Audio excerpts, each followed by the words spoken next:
দেখো সিজন এখনো অবধি শেষ হয়নি, কিছুটা সময় বাকি রয়েছে।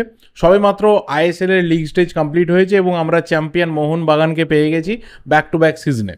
এবার ব্যাপারটা হচ্ছে এখনও অবধি আইএসএল এর কিন্তু প্লে অফস বাকি রয়েছে, সেমিফাইনাল বাকি রয়েছে, ফাইনাল বাকি রয়েছে, তারপর আমরা সুপার কাপ দেখব। সুপার কাপ শেষ হওয়ার পর অফিসিয়ালি সিজন কিন্তু শেষ হবে। তো অনেকটা সময় এখনও বাকি রয়েছে সিজন শেষ হতে, কিন্তু অলরেডি আমাদের একটা বিষয় নিয়ে জানার আগ্রহ বাড়ছে, আমাদের আলোচনা বাড়ছে, সেটা হচ্ছে আগামী সিজনের টিম বিল্ড আপ।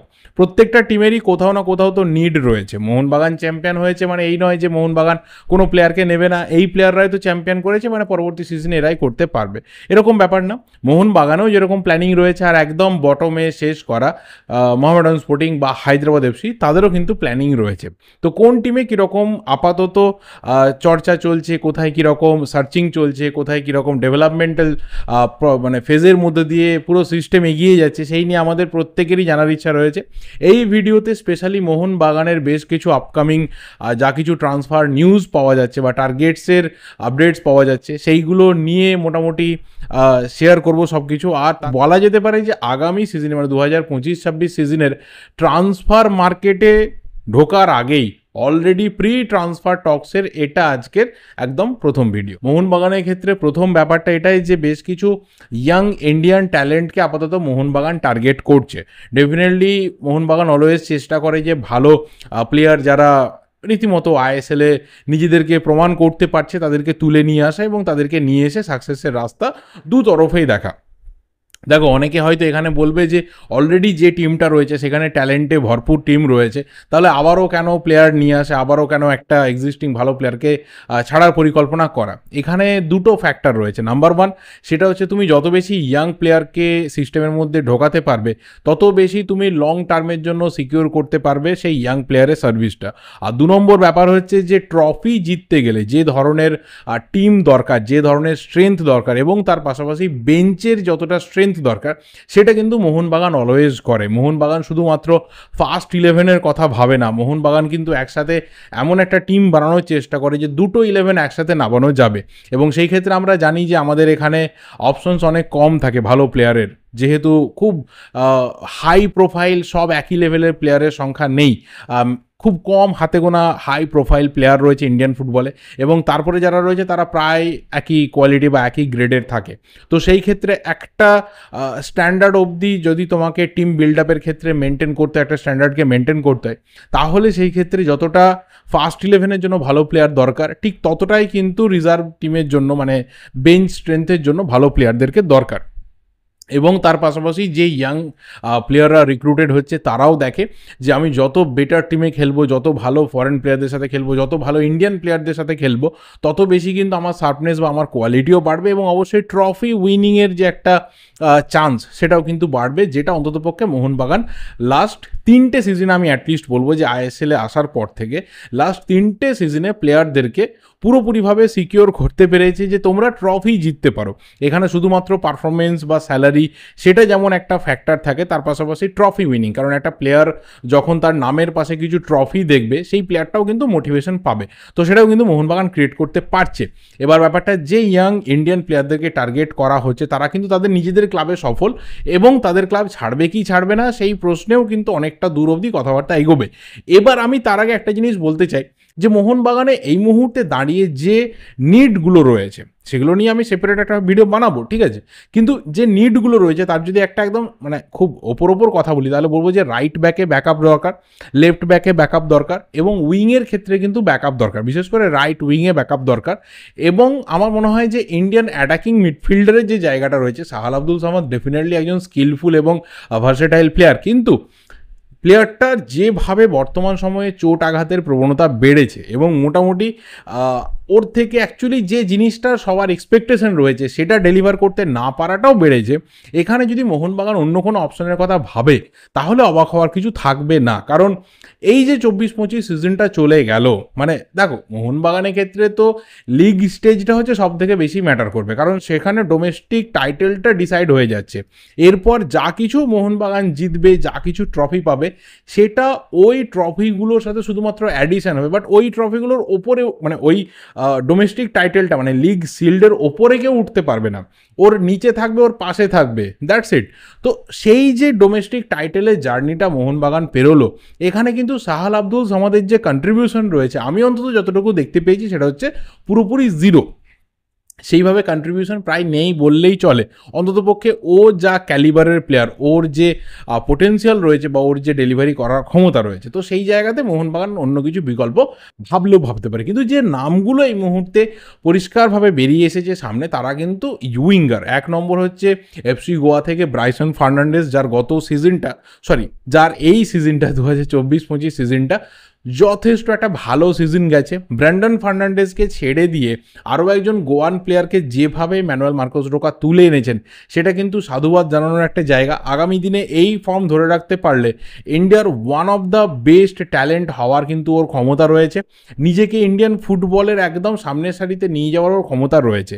দু তিনটে ওর মধ্যে কোয়ালিটি রয়েছে। এক হচ্ছে ওর স্পিডে ভীষণভাবে ও অপারেট করতে পারে উইংকে এবং অবশ্যই মাঝখান থেকে। ড্রিবলিংয়ে যথেষ্ট ভালো পাওয়ার রয়েছে, এবং যেটা সবথেকে বড় ওর মধ্যে ক্ষমতা রয়েছে যে হাফ চান্স থেকেও কিন্তু প্লেয়ারটা গোল করার ক্ষমতা রাখে। ওকে শুরুর দিকে সুপার সাব হিসেবে কিন্তু ম্যানুয়েল মার্কোস রোকা ইউজ করছিলেন, সাকসেস পাচ্ছিল। পরে যখন ফার্স্ট 11-এ নিয়ে আসা হলো, সেই ক্ষেত্রে কিন্তু একটা বিরাট অপশন ম্যানুয়েল মার্কোস রোকার হাতে খুলে গেল, যে শুধুমাত্র উইং দিয়ে না, ওকে মাঝখান থেকে অ্যাটাকিং মিডফিল্ডে সেকেন্ডারি স্ট্রাইকার হিসাবে বিভিন্নভাবে প্লেয়ারটাকে কিন্তু ইউজ করা হয়ে গেছে। তো এই প্লেয়ারকে মোহনবাগান টার্গেট করেছে, বাট এই ক্ষেত্রে আমার মনে হয় যে ভীষণ টাফ হবে, যেহেতু ওর প্রথম সিজন 2024-25 যথেষ্ট ভালো গেছে। ম্যানুয়েল মার্কোস রোকা কোচ রয়েছেন, তিনি হয়তো আগামী সিজনে থাকছেন না, ঠিক কথাই, পুরোপুরি ইন্ডিয়ার ন্যাশনাল টিমের দায়িত্ব নেবেন, গোয়ার দায়িত্ব তিনি ছেড়ে দেবেন। কিন্তু অবশ্যই তার রেকমেন্ডেশন থাকবে যে এই প্লেয়ারটা যেন আরও একটা দুটো সিজন গোয়াতে থাকে, আরও একটু যেন ডেভেলপমেন্টের ও স্কোপটা পাই। কারণ দেখো, এটা ঠিক কথা যে মোহনবাগানে এলে হয়তো মোহনবাগান নাম, মোহনবাগানের যে ঐতিহ্য, সব কিছুর সাথে প্লেয়ারটা জুড়তে পারবে, আরও বেটার টিমে খেলার সুযোগ পাবে। কিন্তু এটাও ঠিক কথা যে কম্পিটিশনটা বাড়বে, সেই কম্পিটিশনে কিন্তু ওর গেম টাইমে একটা বিরাট বড় কোপ পড়বে, যেটা হয়তো গোয়াতে এই মুহূর্তে ওকে কম্পিটিশন দেওয়ার মতো সেইভাবে কেউ নেই। তো এটা একটা বিরাট বড় ফ্যাক্টর হবে। বাট হ্যাঁ, মোহনবাগান যদি অল আউট ট্রাই করে যে লং টার্মের জন্য, অন্ততপক্ষে সামনের 5-7 বছরের জন্য আমি একটা প্লেয়ারকে এখানে দেখতে চাইছি, ফিক্স করতে চাইছি, তাহলে ব্রাইসন কিন্তু সেই ট্যালেন্টের মোটামুটি যতগুলো ক্রাইটেরিয়া রয়েছে সেটাকে ম্যাচ করতে পারে। 2 নম্বর যে নামটা সামনে বেরিয়েছে সেটা হচ্ছে জিতিন এমএস, আমাদের অত্যন্ত পছন্দের একজন প্লেয়ার, যেভাবে নিজের কেরিয়ারকেও তৈরি করেছে, যেভাবে উঠে এসেছে এবং আইএসএলে এসেও যেভাবে রাতারাতি একটা স্টার প্লেয়ার হয়ে গেছে, এবং যেভাবে নর্থ ইস্টের সাফল্যের পেছনে জিতিন দুটো উইং থেকে ভীষণভাবে অ্যাটাককে হেল্প করেছে। ওর স্পিড বলো, ওর স্কিলস বলো, ওর ড্রিবলিং পাওয়ার বলো, ওর শুটিং এবিলিটি বলো, লং রেঞ্জার মারার ক্ষমতা বলো, সব কটা কিন্তু ওকে কোথাও একটা আলাদাভাবে জায়গা করে দিয়েছে। বাট তারপরেও কেন ন্যাশনাল টিমে কল পায় না, এটা নিয়ে তো অবশ্যই প্রশ্ন থেকে যায়। বাট স্টিল এই প্লেয়ারটাকেও মোহনবাগান কিন্তু টার্গেট করছে, এই প্লেয়ারটার কথাও কিন্তু চিন্তাভাবনা করছে। কিন্তু তার পাশাপাশি আরও একজন প্রমিসিং ট্যালেন্ট, যাকে নিয়ে হয়তো আরও লং টার্মে ভাবনা চিন্তা করতে পারবে, নর্থ ইস্টেরই পার্থিব গগৈ, যার গত সিজনটা 23-24 সিজনটা যতটা ভালো গেছিলো, 24-25 গেল না। তার একটাই রিজন যে 23-24-এও যতটা গেম টাইম পেয়েছিল, 24-25-এ এসে কিন্তু জিতিনের জন্য ওর গেম টাইমে একটা বিরাট বড় কোপ পড়ে যায়। তো সেই জায়গা থেকে যদি পার্থিব গগৈ টিম ছাড়ার কথা ভাবে, যদি নতুন কোনো চ্যালেঞ্জ, নতুন কোনো টিমের কথা ভাবে, তাহলে সেই ক্ষেত্রে মোহনবাগান একটা পসিবল ডেস্টিনেশন ওর জন্য হতে পারে। কারণ এর আগেও কিন্তু পার্থিবের জন্য মোহনবাগান ইন্টারেস্ট শো করেছিল, কিন্তু তখন পার্থিব was the hot topic for north east United FC. তো সেই কারণে এত একটা প্রমিসিং প্লেয়ারকে ওরা ছাড়তে চায়নি। কিন্তু এখন ওদের কাছে জিতিনের মতো প্লেয়ার রয়েছে। বাট যদি জিতিন আর পার্থিবের এজকে কম্পেয়ার করা হয়, তাহলে পার্থিব কিন্তু অনেক বেশি দিন সার্ভিস দিতে পারবে দেন জিতিন এমএস। তো সেই জায়গাতে হয়তো পার্থিব আরও একটা অপশন হতে পারে, যার জন্য মোহনবাগান ফাইনালে অল আউট যেতে পারে। কারণ মোহনবাগানের বিশেষ করে রাইট উইংয়ে কিন্তু প্লেয়ার লাগবে, মনভীর সিংয়ের ব্যাকআপ লাগবে, এবং যাকে নিয়ে আসা হবে সে যেন লং টার্মে সার্ভিস দিতে পারে, এরকম একটা প্রমিসিং ট্যালেন্টকে কিন্তু মোহনবাগানের দরকার। তো দেখা যাক ফাইনালি এই যে একটা ইনিশিয়াল নাম 3টে বেরিয়ে এসেছে, সেই 3টে নামের মধ্যে কোন নামটা মোহনবাগানে ফাইনালি আসে, নাকি আরও অন্য কোনো প্লেয়ারের দিকে মোহনবাগান নিজেদের লক্ষ্যকে ঘোরায় এবং সেখান থেকে প্লেয়ার তুলে নিয়ে আসে। তবে হ্যাঁ, ডেফিনেটলি মোহনবাগান কিন্তু আরও মজবুত একটা স্কোয়াড যে 25-26 সিজনের জন্য বানাবে সেটা আপাতত পরিষ্কার বুঝতে পারা যাচ্ছে। Now the last thing is all about Greg Stuart. দেখো, পরিষ্কার ব্যাপার, আমি 2-3 লাইনের মধ্যে শেষ করতে চাইছি, খুব ডিটেলসে বলার মতো কোনো সিচুয়েশন না, কিন্তু যেভাবে মোটামুটি গ্রেগ স্টুয়ার্টকে টিম থেকে বাদ দিয়ে দেওয়াই হচ্ছে আগামী সিজনের জন্য, সেটা কিন্তু এখনও অবধি পুরোপুরি ঠিক না যে গ্রেগ স্টুয়ার্ট পুরোপুরি টিম থেকে বাদ চলে যাচ্ছে। তার দুটো রিজন রয়েছে। নাম্বার 1, তার যা ক্যালিবার, তার যা পেডিগ্রি, সেটাকে রিপ্লেস করতে গেলে সেই লেভেলের প্লেয়ার দরকার। আগে সেই সার্চিংটা হয়তো হবে যদি সেখানে হোসে মলিনা তিনি নিজে কনভিন্সড হতে পারেন যে প্লেয়ারকে আমি নিয়ে আসছি সে কোথাও গ্রেগ স্টুয়ার্টের লেভেলটাকে রিপ্লেস করছে, তাহলে একটা পসিবল ব্যাপার তৈরি হতে পারে যে গ্রেগ স্টুয়ার্টকে ছাড়া হতে পারে।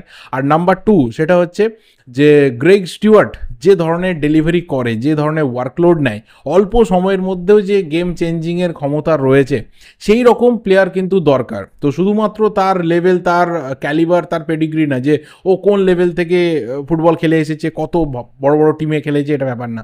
ব্যাপারটা হচ্ছে ইন্ডিয়ান ফুটবলে মানিয়ে নিয়ে ম্যাচ চেঞ্জ করার যে ক্ষমতা, নিজের হাতে খেলা ঘুরিয়ে দেওয়ার যে ক্ষমতা, সেই ক্ষমতাটাও কিন্তু সেই প্লেয়ারের থাকা দরকার। তো দুটো ফ্যাক্টর রয়েছে এই ক্ষেত্রে গ্রেগ স্টুয়ার্টকে রিপ্লেস করতে গেলে মাথায় রাখতে হবে। কিন্তু অবশ্যই তার যেরকম ইনজুরি সমস্যা গেছে, যেভাবে ফিটনেসের ইস্যু গেছে, সেটাও একটা বড় ফ্যাক্টর, এজ একটা বিগ ফ্যাক্টর। তো সেই দিক থেকে দেখতে গেলে হ্যাঁ, তাকে চেঞ্জ করা দরকার, কিন্তু অটোমেটিক্যালি সে চেঞ্জ হয়েই গেছে, বেরিয়েই যাচ্ছে টিম থেকে। এখনও অবধি সেরকম সিচুয়েশন নেই। এখনও যা ম্যাচ বাকি রয়েছে মোহনবাগানের একদম সুপার কাপ অবধি, সেখানে গ্রেগ স্টুয়ার্ট সুযোগ পাবেন, সেখানে মলিনার সাথে অনেকটা সেশন কাটানোর সময় পাবে এবং তারপরে মনে হয় যে এই ব্যাপারটা চূড়ান্ত হয়ে যাবে। বাট রাইট নাও, এই মুহূর্তে দাঁড়িয়ে ব্যাপারটা কিন্তু চূড়ান্ত না। 6 জন বিদেশির মধ্যে 5 জন তো ডেফিনেটলি থাকছে, শুধুমাত্র 50-50 সিচুয়েশনে গ্রেগ স্টুয়ার্ট রয়েছে। কিন্তু যে ধরনের নামগুলো উঠছে সেই নিয়ে আমার কিছু বলার নেই, কারণ গত কয়েকদিনে বেশ কিছু কমেন্ট এসেছে, মেসেজ এসেছে। সিরিয়াসলি আমার কিছু বলার নেই। হতে পারে যে এটা হয়তো কোনো রিক্রুটমেন্ট টিমের পছন্দের একটা তালিকা, সেটা হয়তো কেউ পেয়েছে, সেখান থেকে কিছু কথা বলছে, বা কোচের পছন্দের কিছু ব্যাপার রয়েছে, কেউ হয়তো তার সাথে কথা বলেছে, সেখান থেকে কিছু পেয়েছে। বাট এখনও অবধি মোহনবাগানে এই ধরনের কোনো ডেভেলপমেন্ট হয়েছে যে কোনো প্লেয়ার, পার্টিকুলার কোনো প্লেয়ারকে নিয়ে, সেরকম কিন্তু আপডেট অন্তত পক্ষে আমার কাছে নেই। অন্য কারোর কাছে থাকলে ডেফিনেটলি তাদের কাছে রয়েছে। আমি এর থেকে বেশি আর কিছু শেয়ার করতে পারবো না। এই ভিডিওটা এই অবধি। ভালো লাগলে লাইক করো, শেয়ার করো, তোমাদের যা যা ওপিনিয়ন্স রয়েছে অবশ্যই কমেন্ট করে জানাতে থাকো। গ্রেগ স্টুয়ার্টের পরিবর্তন হিসাবে ঠিক কোথা থেকে প্লেয়ার বা কাকে দেখতে চাইছো সেটাও কমেন্ট করে জানিও। যদি গ্রেগ স্টুয়ার্টকে ফাইনালি মোহনবাগান রিপ্লেস করে তবেই। দেখা হবে পরের ভিডিওতে, ততক্ষণ অবধি চ্যানেলটা সাবস্ক্রাইব করতে থাকো। Thank you, goodbye and good night.